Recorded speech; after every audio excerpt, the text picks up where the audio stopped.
In today's video, I'm going to teach you how to easily create multiple columns in Notion. By the end, you'll know how to add a clean multi-column layout in just a few clicks and how to make it look and work the way you want. Start by opening the Notion page where you want columns and place your cursor exactly where the layout should begin. This matters because Notion will insert the columns right at that spot in your page. Now type a /, then start typing the word column. This brings up the block menu and filters it to the layout options you need, so you don't have to scroll through a long list.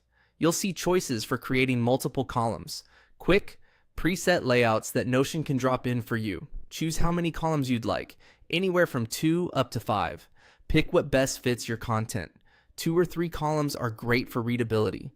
Think notes and tasks side by side, while 4 or 5 can work for dashboards or quick glance widgets where each column holds compact information. Keep in mind that on mobile, Notion stacks columns from left to right, top to bottom.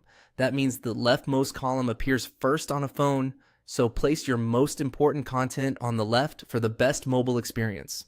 Once the columns are created, you'll see empty blocks inside each one. Give each column a clear label so your layout makes sense at a glance.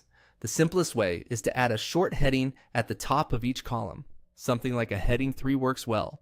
Then press enter and start adding your content below it.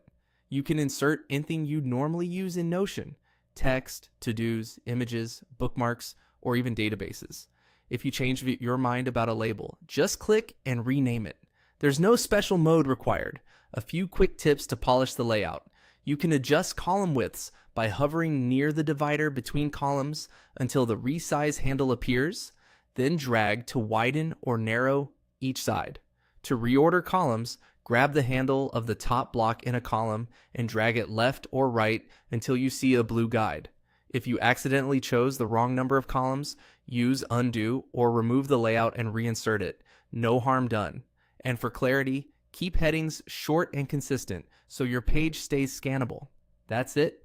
Type /, choose your column count, and name each column. With those steps, you can turn a Notion page into a tidy, easy to navigate layout in seconds.